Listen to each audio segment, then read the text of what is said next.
உங்கள் பிரணவ் ஜுவல்லர்ஸின் பழசுக்கு புதுசு எக்ஸ்சேஞ்ச் ஆஃபர். பழைய நகைகளுக்கு பவுனுக்கு ரூபாய் 1000 கூடுதலாக பெற்றிடுங்கள். விகடன் டிவி நேயர்களுக்கு அன்பு வணக்கம். நான் உங்கள் சக்தி தமிழ்ச்செல்வன். சசிகலாவுடைய வருகை, அவர் தமிழகத்துக்கு வந்ததற்கு பிறகு சசிகலா குறித்த செய்திகள் பல இடங்கள்லையுமே எதிரொலிச்சுட்டே இருக்கு. அதிமுக கட்சிக்குள்ள அது ரொம்பவே வலுவாக எதிரொலிச்சுக்கிட்டு இருக்கு. இந்த சூழலில் தான் சசிகலா தரப்புக்கு யாராவது அதிமுக நிர்வாகிகள் தொடர்ச்சியாக போயிடுவாங்கன்ற பயம் எடப்பாடி பழனிசாமிக்கு ரொம்பவே அதிகமாக இருக்குது. அந்த பயத்தை வலுப்படுத்துகிற விதமாகவே ஓபிஎஸ்னுடைய மௌனமும் இவருக்கு மேலும் ஒரு அச்சத்தை தந்துக்கிட்டே இருக்குது. இந்த சூழலில் தான் எடப்பாடி பழனிசாமி சமீபத்தில் ஒரு உக்தியை கையாண்டிருக்காரு. என்ன பண்ணுறாரு அவர் அப்படின்னா, தொடர்ச்சியாக சசிகலாவை தாக்கி பேசுகிறதோட சேர்த்து இப்போது பிரச்சாரத்துக்கு போகிற இடங்கள் எல்லாம் பார்த்தீங்கன்னா தினகரனை தாக்கி பேசிகிட்டு இருக்காரு. எதற்காக அவர் தினகரனை தாக்கி பேசணும்? தினகரனை தாக்குறதால எப்படி சசிகலாவுக்கு ஆபத்து வரும்னு அவர் நினைக்கிறாரு? எடப்பாடி பழனிசாமி இதுக்கு என்ன பிளான் வச்சுருக்காரு அப்படின்ற மாதிரியான தகவல் எல்லாம் இந்த வீடியோவில் பார்ப்போம் வாங்க.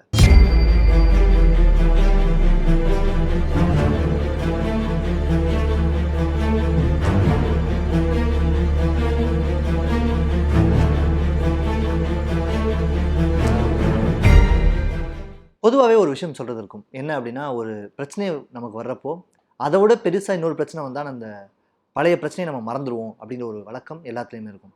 அப்படி தான் எடப்பாடி பழனிசாமி இப்போ என்ன பண்ணுறாரு அப்படின்னா, சசிகலாவை பற்றின பேச்சு அதிகமாக அடிபட்டு இருக்கிறப்போ, சசிகலாவுக்கு கட்சியிலேருந்து போயிடுவாங்கன்னு சொல்லிட்டு இருக்கிறப்போ, சசிகலாவை மட்டுமே தாக்காமல் தினகரனை தாக்க ஆரம்பிச்சிருக்காரு எடப்பாடி பழனிசாமி. எல்லோருடைய கவனமுமே இப்போது தினகரனை நோக்கி மெல்ல மெல்ல நகர்த்திக்கிட்டு இருக்காரு எடப்பாடி பழனிசாமி.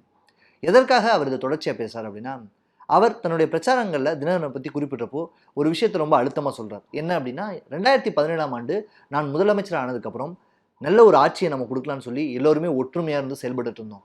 அப்போது நம்மகிட்ட இருந்து சில எம்எல்ஏக்களை பிரிச்சுட்டு போனார் தினகரன். அதை பிரிச்சுட்டு போய் நம்ம ஆட்சியை கவிழ்க்கணும்னு எவ்வளவோ போராடிட்டே இருந்தார். ஆனால் அது எதுவுமே நடைபெறவே இல்லை. நாம் எல்லாமே ஒரே கழகமாக ஒரே குடும்பமாக நின்று வெற்றி பெற்றோம். அதே மாதிரி தான் இப்போயும் நடக்க போகுது. அவரை நம்பி போன எல்லோருமே நடுத்தருவில் தான் நிற்கிறாங்க இப்போது அப்படின்ற மாதிரி தொடர்ச்சியாக வேலூர், திருப்பத்தூர் உள்ளிட்ட இடங்கள்லாம் பிரச்சாரத்தின் போது தினகரனை தாக்கிக்கிட்டே இருக்காரு. தினகரன் தரப்பில் அமமுக உருவாக்கப்பட்டது அப்படிங்கிறதே அதிமுகவை கைப்பற்றதான் அப்படின்னு சொல்லப்பட்டாலும், எடப்பாடி பழனிசாமிக்கு அமமுகவோடையே அவர் அப்படியே வச்சுக்கணும், அதிமுகக்குள்ளே அவர் வந்துடக்கூடாது அப்படிங்கிறதுல ரொம்ப கவனமாகவே இருக்கார். தொடர்ச்சியாக அவர் சொல்லிட்டு இருக்க விஷயம் என்ன அப்படின்னா, ஜெயலலிதாவால் கட்சியிலிருந்து அடிப்படை உறுப்பினர் பதவியிலிருந்து நீக்கப்பட்டவர் தினகரன் ஏதோ ஒரு சமயத்தில் உள்ளே நுழைஞ்சிட்டாரு. அதற்காக அவங்க திரும்பவும் கட்சிக்குள்ளே வரணும்னு நினைக்கிறது ரொம்பவே ஆபத்தானது. சசிகலா வந்தாங்கன்னா கண்டிப்பாக அவரை சுற்றி அவங்களுடைய குடும்ப உறவுகள்னு சொல்லி இவங்க எல்லாருமே உள்ளே வந்துடுவாங்க. அது நம்ம கட்சிக்கே பெரிய ஆபத்தாக இருக்கும்னு தனிப்பட்ட கட்சிக்குள்ளே நடக்கக்கூடிய கூட்டங்களையுமே தொடர்ச்சியாக வலியுறுத்திட்டு வராராம் எடப்பாடி பழனிசாமி. சரி, தினகரனை திட்டி பேசுறதுனால எடப்பாடி பழனிசாமிக்கு என்ன லாபம் அப்படின்னா 3 விஷயங்களை குறிப்பிட்டு சொல்கிறாங்க அவருக்கு ரொம்ப நெருக்கமானவங்க.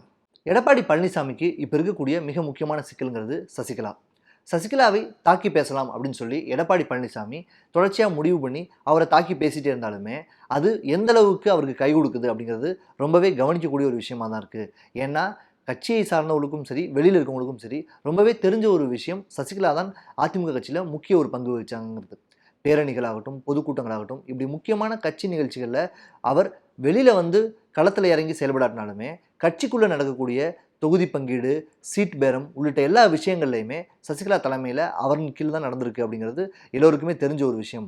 எடப்பாடி பழனிசாமியே பன்னீர்செல்வம் பிரிஞ்சு போனதுக்கப்புறம் முதல்வராக்குனது கூட சசிகலா தான் அப்படிங்கிறது எல்லோருக்குமே தெரிஞ்ச ஒரு தகவலாக இருக்குது. இதனால தான் எடப்பாடி பழனிசாமி தான் சசிகலாவினுடைய ஆதரவாளர் முதல்வராகலை, கட்சியினுடைய தொண்டர்களால் நான் முதல்வரானு சொல்லி தொடர்ச்சியாக பேசினாலுமே சசிகலா தான் இவரை முதல்வராக்கினார் அப்படிங்கிற விஷயம் எல்லோருக்குமே தெரிஞ்சிருக்கு.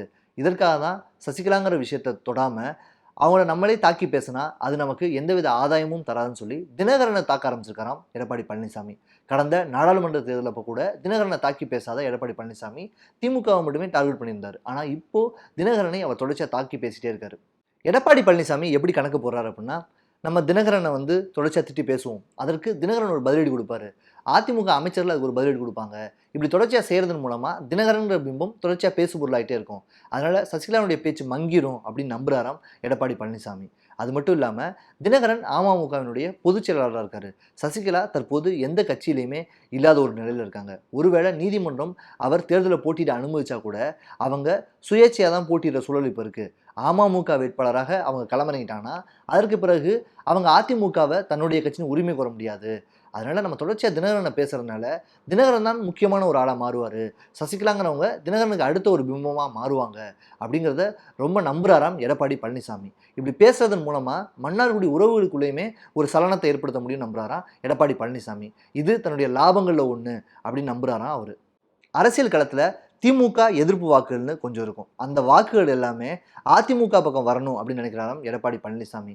ஆனால் இப்போ இருக்கிற சூழலில் திமுக எதிர்ப்பாக இருக்கக்கூடிய வாக்குகள் முழுசாக அதிமுக வர்றதுக்கான சூழல் இல்லை, அமமுகவுக்கும் அந்த வாக்குகள் கொஞ்சம் பிரியறதுக்கான வாய்ப்பு இருக்குது அப்படிங்கிற ஒரு பேச்சு நிலவரனால கண்டிப்பாக அந்த வாக்குகள்லாம் நமக்கே வரணும் அப்படின்னு நம்புறாராம் எடப்பாடி பழனிசாமி. அதாவது அதிமுகவுக்கே வந்துடணும் அப்படிங்கிறத ரொம்ப நம்பி தனக்கு நெருக்கமானவங்கள்ட்டெல்லாம் இந்த விஷயத்த சொல்லிட்டே இருக்காராம். அதற்காக தான் சமீபத்தில் பேசுகிறப்ப கூட தினகரனும் திமுகவும் கூட்டணியில் தான் இருக்காங்க, அவங்களோட வேலையே அதிமுகவை அழிக்கிறது தான் அப்படிங்கிற மாதிரியான விஷயங்கள்லாம் தொடர்ச்சியாக அவர் பேசிகிட்டே இருக்காரு.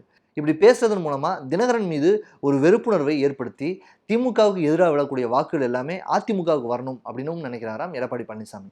மற்றொரு விஷயம் எடப்பாடி பழனிசாமி யோசிக்கிறது என்ன அப்படின்னா சாதி வாக்குகள். என்ன அவர் பிளான் பண்ணுறாரு அப்படின்னா சமீபத்தில் மாநிலத்தில் இருக்கக்கூடிய உளவுத்துறை கட்சிகள் ஒன்று அவருக்கு ஒரு ரிப்போர்ட் கொடுத்துருக்காங்களாம். அது என்ன அப்படின்னா அமமுக அதிமுகவுடன் நிற்காம தனிச்சு நிற்கிறப்போ டெல்டா மற்றும் தென் மாவட்டங்களில் அதிமுகவுடைய பலம் கொஞ்சம் சரியும் அப்படிங்கிற மாதிரியான விஷயத்த அவருக்கு சொல்லியிருக்காங்களாம். இதற்காக தான் அவர் என்ன பண்ணுறாரு அப்படின்னா சரி அப்படி ஒருவேளை நம்ம தொடர்ச்சியாக தினகரனை எதிர்க்கிறதன் மூலமாக தினகரன் சார்ந்த முக்குளத்தோர் சமுதாயத்தில் இருக்கக்கூடிய வாக்குகள் நமக்கு அதிமுகவுக்கு விளையாட்டினா கூட அது தினகரன்கிற ஒரே புள்ளியை நோக்கி குவியும். அதன் காரணமாக திமுக இருக்கக்கூடிய அந்த சாதியை சேர்ந்த வாக்குகள் கூட கண்டிப்பாக தினகரன் பக்கம் விழுகிறதுக்கான வாய்ப்பு இருக்குது. திமுகவுக்கு விழாமல் அமமுகவுக்கு அந்த வாக்குகள் விழுந்தால் கூட அது கண்டிப்பாக ஒரு விதத்தில் ஓட்டை பிரிக்கிற மாதிரி தான் இருக்குமே தவிர அது நமக்கு பெரிய ஆபத்து இருக்காங்கிற மாதிரி இவர் தரப்புலேருந்து ஒரு விளக்கத்தையும் சொல்லியிருக்காராம். அதை மற்றவங்க ஏற்றுக்கிறாங்களா ஏற்றுக்கலாங்கிறது ரெண்டாவது பட்சமாக இருந்தாலுமே இப்படி ஒரு கணக்கு இருக்குது அப்படிங்கிற மாதிரி எடப்பாடி பழனிசாமி சொல்கிறாராம். அது மட்டும் இல்லாமல் குறிப்பிட்ட ஒரு சமூகத்தினுடைய வாக்குகளை நம்ம இப்படி செதற விடாமல் ஒரு பக்கமாக குவிச்சிட்டு மற்ற சமூகங்களினுடைய வாக்குகள்லாம் நமக்கு விழுந்துரும் அப்படின்னு சொல்லி நம்புறாராம் எடப்பாடி பழனிசாமி. அதற்காக தான் சமீபத்தில் மதுரையில் நடந்த முத்திரையர் சமுதாய மாநாட்டு விழாவில் கூட எடப்பாடி பழனிசாமி கலந்துட்டு இருந்தாராம். அவருடைய கணக்கு என்னன்னா தினகரனை நம்ம இப்படி ஓரங்கட்டுற மாதிரி தொடர்ச்சியாக திட்டி பேசினாலோ அந்த பிம்பத்தை நம்ம இந்த மாதிரி உருவாக்கி விட்டுட்டாலோ அவருக்கு குறிப்பிட்ட சமூகத்தை சேர்ந்த வாக்குகள் எல்லாம் போயிடும், மற்ற சமூகத்தினுடைய வாக்குகள்லாம் நம்ம பக்கம் இழுத்துருவோம். டெல்டா மற்றும் மதுரை மாவட்டங்களில் இது சாத்தியப்பட்டதுன்னா கண்டிப்பாக அது அதிமுகவுக்கு தான் லாபம் அப்படின்னு நம்புறாராம் எடப்பாடி பழனிசாமி. ஆனால் இதெல்லாம் எந்த அளவுக்கு கை கொடுக்கும் அப்படிங்கிறது கேள்விக்குறி தான் அப்படின்னு சொல்கிறாங்க அவருக்கு ரொம்ப நெருக்கமான வட்டாரங்கள். அதிமுகவை எப்படியாவது நம்மளே தக்க வச்சுக்கணும், கண்டிப்பாக அதை திரும்ப சசிகலா கைக்கு போயிடக்கூடாது அப்படிங்கிறதுல ரொம்ப கவனமாக இருக்காராம் எடப்பாடி பழனிசாமி. அதற்காக தான் இது போன்ற கணக்குகளெல்லாம் அவர் பிளான் பண்ணி காய் நகர்த்திட்டு இருக்காராம். ஆனால் இதெல்லாம் எந்த அளவுக்கு கை கொடுக்கும் அப்படின்னு தெரில. சமீபத்தில் அதே மாதிரியான ஒரு கணக்கை தான் பாமகவை வச்சுமே போட்டிருக்காரு எடப்பாடி பழனிசாமி. என்ன அப்படின்னா 32 சீட்டுகளாவது வாங்கணும்னு நினச்சிட்டு இருந்த பாமக இப்போதைக்கு 27 சீட்டுகள் கிடைச்சா போதும் அப்படின்னு நம்பிட்டு இருக்காங்களாம். ஆனால் அந்த சூழலில் அதிமுகலேருந்து என்ன சொல்கிறாங்கன்னா 25 சீட்டை நம்ம வந்துட்டு கொடுத்துடலாம், அவங்களுக்கு 25 சீட் தான் தயாராக நம்ம கொடுப்போம் அப்படின்ற மாதிரி ஒரு பேச்சுவார்த்தை நடத்த முடிவு பண்ணியிருக்காங்க எடப்பாடி பழனிசாமியினுடைய தரப்பு. இதற்கிடையில் வன்னியர்களுக்கான உள்ளிட ஒதுக்கீடு விவகாரத்தையுமே நம்ம இப்போதைக்கு சரின்னு சொல்லிட்டு பின்னாடி நாமளே வேற ஒருத்தவங்களை வச்சு கேஸ் போட சொல்லி அதற்கு தடை மாதிரி வாங்கிடலாம் அப்படின்னு ஒரு கணக்குமே வச்சுக்காராம் எடப்பாடி பழனிசாமி. இப்படி பல திட்டங்களை தொடர்ச்சியாக எடப்பாடி பழனிசாமி வகுத்துக்கிட்டே இருக்காரு. ஆனால் அதெல்லாம் எந்த அளவுக்கு கை கொடுக்கும் அப்படிங்கிறது தெரில. சசிகலாவுடைய வருகைக்கு பிறகு அதிமுகக்குள்ள இருக்க எங்களுடைய ஆட்கள்லாம் மெல்ல மெல்ல வெளியே வருவாங்கன்ற மாதிரி தினகரன் தொடர்ச்சியாக பேசிகிட்டே இருந்தாங்க. இதற்கிடையில் சசிகலாவும் சென்னைக்கு வந்துட்டாங்க. அவரை சில நிர்வாகிகள் அப்பப்போ சந்தித்து பேசுறதாகவும் பேச்சு அடிபட்டுக்கிட்டே இருக்குது. இதெல்லாம் எந்த அளவுக்கு சாத்தியமாகும்? அதிமுகவை சசிகலா கைப்பற்றுவாங்களா, இல்லை எடப்பாடி பழனிசாமி போட்ட இந்த திட்டம் அதாவது தினகரனை பெரிய பிம்பமாக்குறது மூலமாக சசிகலாவினுடைய பிம்பத்தை குறைக்க முடியும் அப்படின்னு அவர் நம்புகிற இந்த கணக்குகள்லாம் எந்த அளவுக்கு கை கொடுக்கும், வரப்போகிற தேர்தல் என்ன மாதிரி இருக்கும் அப்படிங்கிறத நம்ம பொறுத்திருந்து பார்ப்போம். இது போன்ற பரபரப்பான அரசியல் செய்திகள் மற்றும் சமூகம் சார்ந்த நேர்காணல்கள் காணொலிகளை பார்க்கறதுக்கு விகடன் டிவியை சப்ஸ்கிரைப் பண்ணுங்கள். நன்றி. உங்கள் பிரணவ் ஜுவல்லர்ஸின் பரிசுக்கு புதுசு ஆஃபர். பழைய தங்க நகைகளுக்கு புதிய நகைகளை விட பவுனுக்கு ரூபாய் 1000 கூடுதலாக பெற்றிடுங்கள். இச்சலுகை பிப்ரவரி மாதம் மட்டுமே. பிரணவ் ஜுவல்லர்ஸ், திருச்சி, மதுரை.